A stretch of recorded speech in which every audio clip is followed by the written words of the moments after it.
저는 개인적으로 가슴에 설레는 비전을 품고 뭔가 새로운 일을 시작할 때 참 마음에 신명이 납니다. 누구든지 가슴에 비전을 품고 새로 시작한다는 것은 설레는 일이 될 겁니다. 이 비전이 우리 눈앞에 있게 되면은 사람들이 공통적으로 행동이, 마음가짐이 달라집니다. 최상의 컨디션을 맞추기 위해서 준비하고 조절합니다.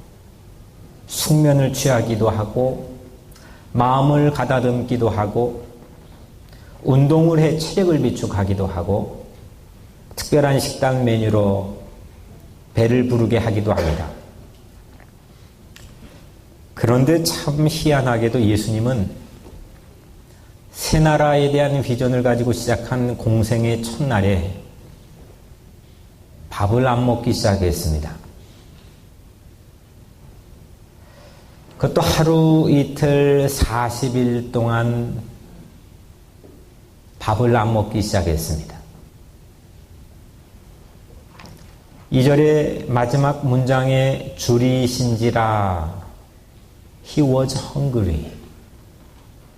예수님이 금식한 다음에 우리가 그냥 잘 거룩하게 포장하는 것처럼 아주 늠름하게 아무것도 아닌 것처럼 그냥 금식하신 게 아니라 He was hungry. So hungry. 허기가 극에 달하도록 금식해서 몸 안에 있는 힘을 다 빠지게 했습니다. 우주의 두 거인 이 사탄과 예수가 황량한 광야에서 일대 전투를 싸우려고 하는 찰나에 예수님은 몸 안에 있는 모든 힘을 다 빠지게 했습니다. 오늘 본문 상황을 읽어보면서 제 안에 숨길 수 없는 솔직한 질문이 하나 있습니다. 우주를 창조하고 못 고칠 질병이 없으시고 심지어 죽은 자도 살려낸 예수님인데 왜 허리케인 같은 또 지진 같은 그런 자연재해와 전쟁 같은 수 없는 인재 앞에 우리가 무력하게 서 있어야 될까? 왜 그런 것들 앞에 하나님은 꼭 속수무책인 것처럼 침묵할 때가 적지 않으신 걸까? 작게는 여러분들 각자가 소원하는 의로운 것인데도 불구하고 왜 주님은 묵묵부답 침묵하시는 것처럼 보일 때가 적지 않으실까? 우리 아버지가 힘도 세고 우리 아버지가 강하면 내가 밖에 나가서 훨씬 더 당당할 텐데 매번 그렇지 못한 경우를 우리는 맛보게 되고 특별히 목사인 저는 이런 상황이 참 민망함을 가지게 할 때가 적지 않습니다. 힘을 다 빼고 세이튼 앞에 서 있는 예수님처럼 힘 있는 하나님 대신에 연약하디 연약한, 무력하디 무력한 하나님과 제가 마주칠 때가 종종 있게 됩니다. 이것이야말로 사람들이 하나님을 무시하고 하나님을 거부하고 하나님을 믿는데도 우리의 삶 가운데 하나님을 의식하지 않고 살아가게 하는 가장 중요한 빌미 아니겠습니까? 하나님이 강하면 모든 걸 우리 생각대로 척척척척 해주신다면 하나님을 의식 안 하라고 해도 할 수밖에 없을 거고 하나님 믿지 말라고 해도 믿을 수밖에 없을 텐데 참 곤란한 상황을 우리가 직면할 때가 많이 있습니다. 애써 금식한 예수님을 거룩하게 포장도 하지만 사람들은 전투를 앞두고 있는 일대 우주의 두 자이언트가 맞붙는 이 전투를 앞둔 예수님이 아주 잘 먹고 무소불위의 힘을 가지고 그렇게 서 있기를 사실 우리 각자의 삶의 현장에서는 다 기대합니다. 근데 예수님은 밥 안 먹었습니다. 이 전투를 앞두고 힘을 보태도 부족할 판국에 모든 힘을 다 빠뜨렸습니다. 사람들은 무엇에도 지지 않을 것처럼 강한 영웅을 기대합니다. 그런데 예수님은 허약해지는 모습 가지고 전투에 임했고 사탄은 그 주도권을 쥐고 질문 공세를 퍼붓기 시작합니다. 예수님이 힘을 뺐습니다. 그것도 의도적으로 말입니다. 이 안에 무슨 특별한 비밀이 담겨 있지 않겠습니까? 마귀가 이 약점을 활용합니다. 허기진 예수님에게 돌로 빵을 만들 것을 요구했고 성전 꼭대기에 올라가 뛰어내려도 전혀 다치지 않는 그런 안전 능력을 검증하기를 요청했으며 천하를 호령할 수 있는 멋진 모습을 그런 기대감을 갖게 요구했습니다. 우리는 꿈을 가지고 살아갈 때 또 어떤 벽에 부딪힐 때 그 벽을 넘기 위해 그 꿈에 도달하기 위해 다 강해지기를 원합니다. 비전을 잘 이뤄낼 수 있는 강한 능력을 사람들은 소원합니다. 경제, 안전, 권력 이 세 가지는 세상이 추구하는 강한 모습의 매우 절대적인 요소들입니다. 아주 매력적인 능력입니다. 마귀도 새 나라의 막 시동을 건 예수님에게 이런 요청을 한 겁니다. 하나님답게 좀 강한 모습답게 우리에게 보여봐. 그런데 예수님은 아무것도 응하지 않으셨습니다. 못해서가 아닙니다. 의도적으로 피한 것처럼 보일 정도로 철저하게 약해졌습니다. 못한다 이겁니다. 안 한다 이겁니다. 돌로 빵을 만들지도 않았고 꼭대기에 올라가 뛰어내리지도 않았으며 천하 영광을 얻으려 하지도 않았습니다. 한방의 경제를 부흥시켜 볼 힘이 예수님 안에 있는데도 한방의 안정을 이룰 힘이 예수에게 있는데도 한방의 영광을 누릴 힘이 예수에게 있는데도 그 예수님은 끄떡하지 않았습니다.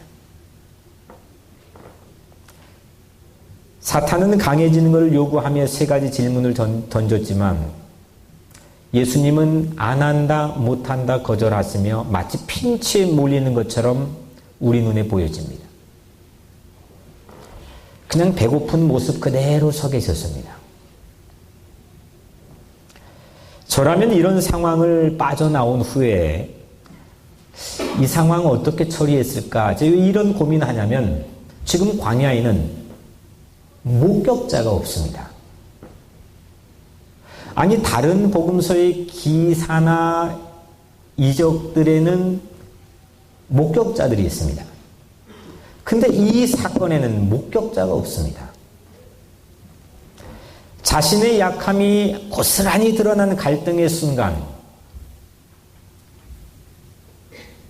예수님의 마음에 일게 되는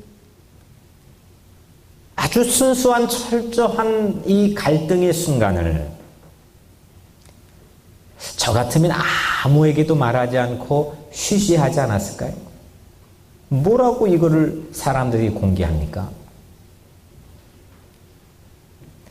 마치 아저씨가, 다 큰 아저씨가 어린 청소년에게 길 가다가 맞은 격인데 예수님이 다 할 수 있는데 그 사탄에게 맞은 격인데 그 약점이 노출된 건데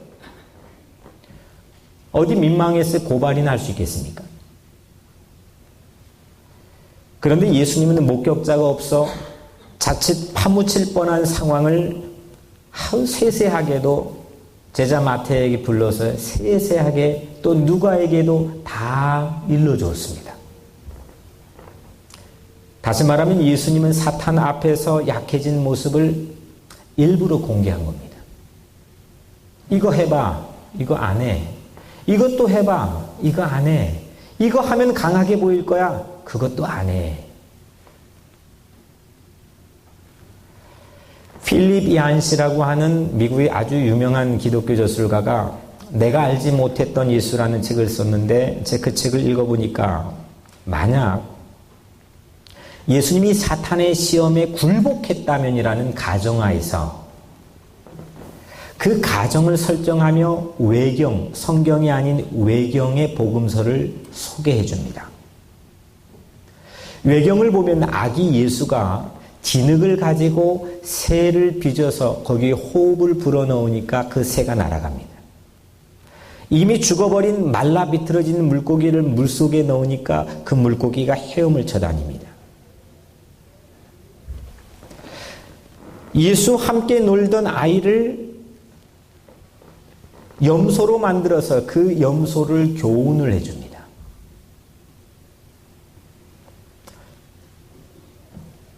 예수님은 그런데 단 한 번도 자기의 유익을 위해서 기적을 남용하지 않았습니다. 우리 정경으로 받아들인 이 복음서 안에는 단 한 번도 이 사탄의 시험 같은 강해져봐 라고 하는 이 요구에 자기 유익을 가지고 남용하고 남발하지 않았습니다. 도리어 비전의 첫날에 아무것도 할 수 없어 힘 빠진 모습, 그 힘 빠진 모습으로 예수님은 서 계셨습니다. 다만 이렇게 힘 빠진 예수님을 어떻게 받아들일지 우리에게 선택을 요청하고 있을 뿐입니다. 이 사탄의 시험은 여기만 그친 게 아니에요. 베드로를 통해서 또 재차 공개되었습니다. 예수님이 처음으로 제자들에게 인자가 받을 장차의 고난과 십자가의 죽음을 예고해 주었습니다. 이때 베드로가 절대 그럴 수 없습니다. 내가 다 말릴 겁니다. 예수님 절대 그럴 수 없습니다. 하니까 이때 예수님이 베드로에게 뭐라고 했습니까? 사탄아, 내 뒤로 물러가라. 네가 하나님의 일을 알지 못하고 도리어 사람의 일을 생각하는구나. 사탄의 꼬임이라 했습니다. 하나님의 일을 알지 못하고 사람의 일만 생각하는 사탄의 꼬임이 네 안에 있구나 했습니다. 모든 걸 다 해결해 줄 수 있는 예수님, 그래서 메시아를 믿도록 강요하는 것은 모든 것 다 해결해 주니까 그때 믿지 않으면 그 사람이 왕따 당하는 거 아니겠습니까? 그게 중세시대였고 그 중세시대의 종교는 모든 권력을 가지고 무소불위의 힘을 가지고 세상에 안 되는 것 없게 만들었는데 마녀 사냥으로 종교를 하나의 권력으로 만들어 가지고 가장 타락했던 시대 아닙니까? 사람의 일만 생각하고 하나님의 일은 생각하지 않는 사탄의 속임수를 네가 가지고 있구나. 십자가 형장에서 이 사탄은 마지막 시험을 예수님에게 걸었습니다. 한 강도가 예수님 곁에서 매달려 있었죠. 그 강도가 예수를 바라보며 비웃으며 말했습니다. 네가 그리스도가 아니냐? 너와 우리를 구원해봐라. 네가 메시아라면은 너와 우리를 구원할 강한 모습을 우리에게 한번 보여줘봐라.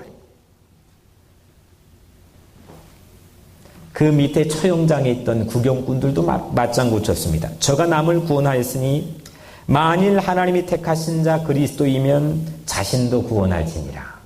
네가 메시아면 한번 해봐라요.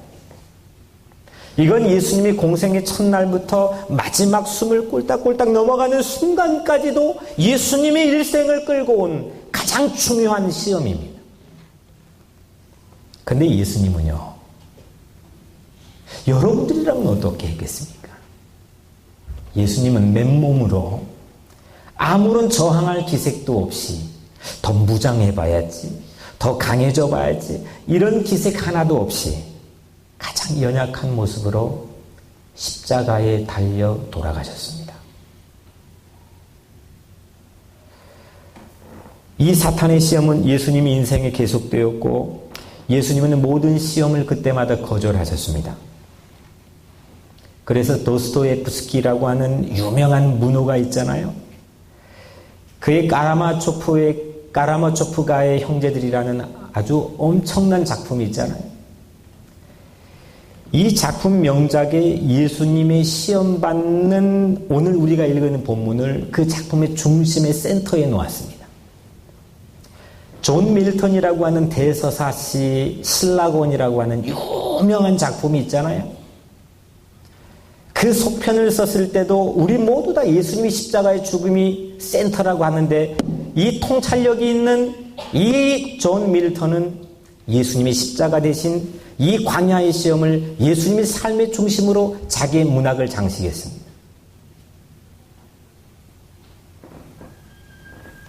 이 시험이야말로 예수님이 공생이 시작한 첫날부터 차게 따라다니기도 했고 이거를 맞서 싸워 승리하려고 하는 것이 예수님의 온통 관심이었고 예수님의 궁극적인 목표였습니다. 근데 예수님의 이 중요한 비전 앞에서 제 눈에 너무 신기한 것은 저와는 너무 다르게 힘을 다 빼버렸다는 겁니다. 으쌰으쌰 해보자고 저 같으면은 동기부여를 하고 그리고 의욕을 불러일으켰을 텐데 예수님은 육신의 모든 힘을 다 뺐습니다. 여러분들 중요한 일을 앞두고 힘이 잔뜩 들어갈 때가 있지 않습니까? 그건 두 가지입니다. 이것 정도야 내가 한번 해보지. 그런 마음으로 어깨에 힘이 들어갈 때도 있고 또 한 가지 이건 정말 나는 못해. 이거 어떡해? 하면서 근심 걱정의 힘이 내 머리와 내 손발에 들어갈 때가 있습니다. 의욕에 불타고 사기같이 솟을 때도 있고 걱정 근심으로 오만 가지 내 삶에 각 텐션을 주면서 힘이 잔뜩 들어갈 때가 있습니다. 근데 여러분들 모든 운동 스포츠의 프로페셔널한 단계로 넘어가려면 뭐 해야 되냐면 힘을 빼야 된다 그래요. 야구 스윙을 할 때도 발로 슈팅을 할 때도 골프의 샷을 할 때도 힘을 빼지 않으면 엉터리가 됩니다. 우리 신앙에도 예수님이 보여주신 모습은 마찬가지입니다. 우리가 눈앞에 있는 비전을 앞두고 뭔가 꼭 하고 싶은 열망으로 가득 채워질 때 그때에 바로 힘을 뺄 때입니다. 그리고 예수님처럼 그때에 하나님만 의지해야 될 때인 줄로 믿습니다. 예수님은 자기의 약한 모습을 통해서 하나님만 의지하는 삶을 축복이라고 했습니다. 자기 약함을 통해 하나님이 온전히 다스려지는 그 삶을 축복이라 보여주었습니다. 자기 약함을 통해 내 영광이 아니라 하나님의 영광을 온전히 보고 그 영광을 보여주는 걸 축복이라고 했습니다. 그런데 세상 사람들은 내가 강해지고 내 의욕이 불타는 것을 축복이라 하는데 예수님은 그것을 temptation, 유혹이라고 불렀습니다.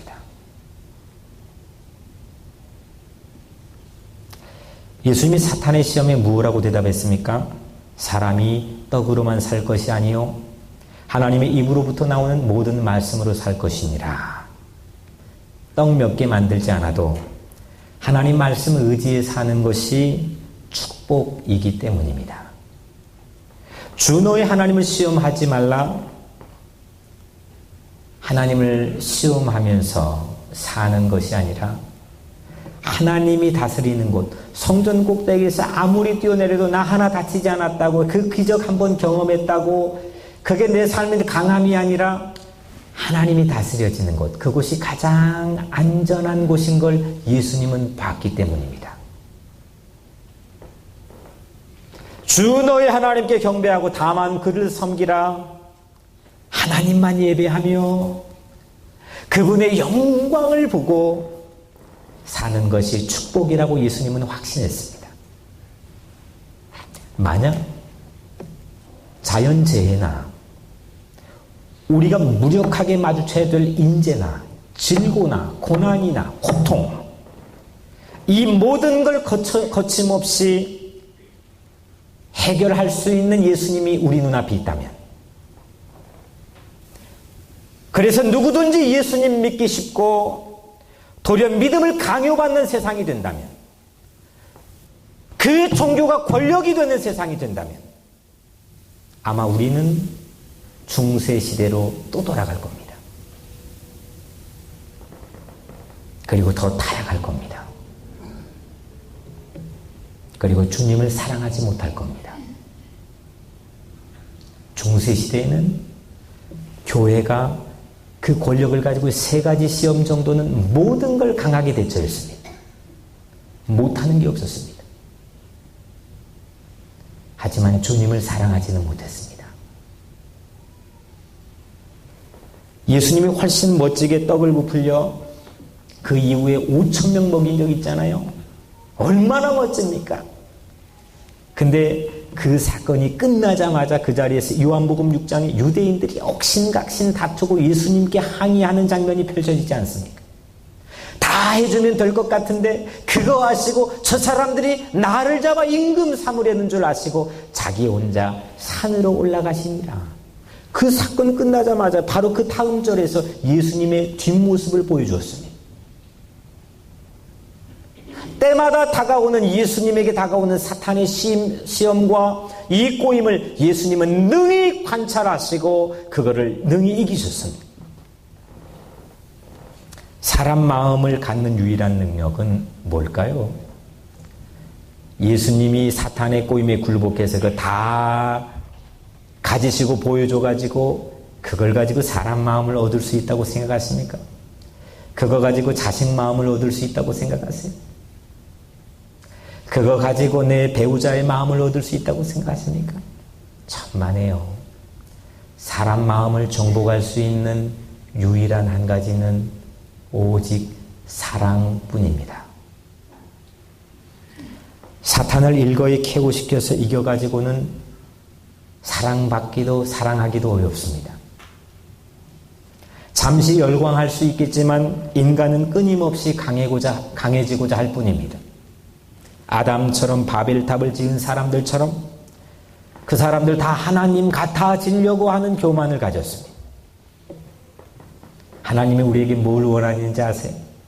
구약 처음부터 마지막까지 한 가지 원하시는데 우리랑 친밀해지기를 원하세요. 다른 사람 다 뭐라 해도 나는 하나님이 스페셜 매우 특별하게 친밀해지기를 원하시는 거예요. 이게 하나님이 여러분들에게 원하시는 한 가지예요. 같이 깊은 사랑을 나누기를 원하세요. 그래서 예수님은 힘을 뺐습니다. 스스로 허기졌고 약해졌습니다. 약함은 하나님 만나는 유일한 통로가 되기 때문입니다. 힘이 잔뜩 들어가 있으면 하나님 의지하기 어렵습니다.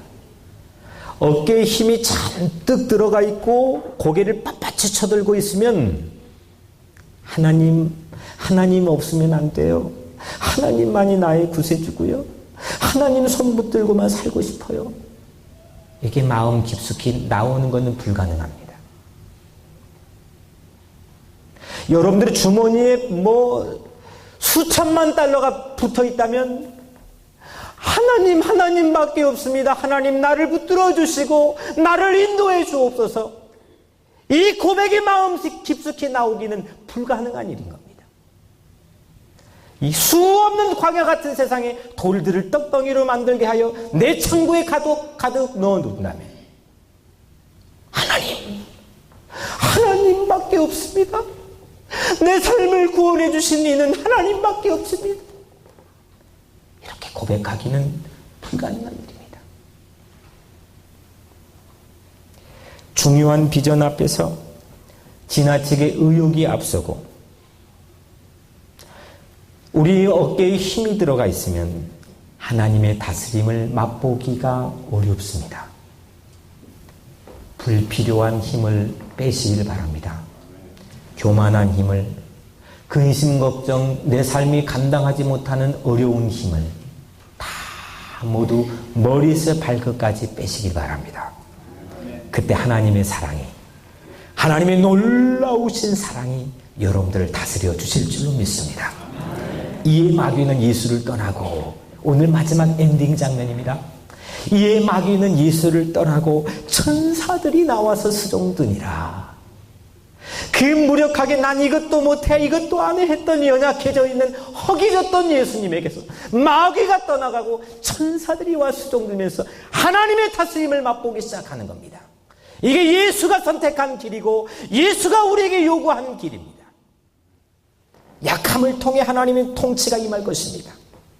예수님은 귀신을 쫓아내고, 이걸 축기라고 부르잖아요. 귀신을 쫓아내고 대신 채워주신 성령은 귀신보다 소유욕이 적습니다. 귀신보다 힘이 없습니다. 귀신 들린 사람 여러분들 봤습니까? 막 5만 가지 힘을 부립니다. 감당이 안 됩니다. 그런데 성령을 채워주신 후에 더 큰 사랑의 힘이 생기기 시작합니다. 예수님은 약함 없는 강함, 약함이라고 하는 건 눈 씻고 찾아볼 수 없는 강함, 그거를 temptation, 유혹이라고 불렀습니다. 십자가 없는 면류관, 이거를 temptation, 유혹이라고 불렀습니다. 그러나 오늘날 많은 교회에서는 십자가 없는 면류관과 약함 없는 강함을 호도하고 있을지도 모르겠습니다. 오직 하나님만 의지해야 살 수 있는 삶. 나는 약해지고 나는 비굴해지고 나는 바닥을 쳐도 내 삶의 주관자이신 하나님만 믿고 하나님을 의지하는 삶, 그거를 축복이라고 믿고 사는 여러분들이 되시길 바랍니다. 하나님만 다스리는 영광, 하나님만 다스리는 나라, 하나님이 통치하시는 나라가 세상의 가장 커다란 축복인 걸 믿으시길 바랍니다. 만약 사탄의 시험에 예수가 굴복했다면 예수님께서는 얼마나 근사한 자선사업가가 됐겠습니까?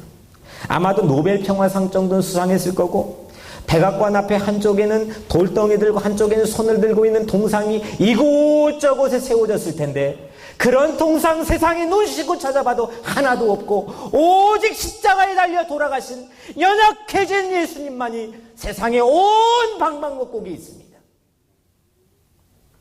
무엇을 믿으시렵니까? 무엇을 위해 기도하시렵니까?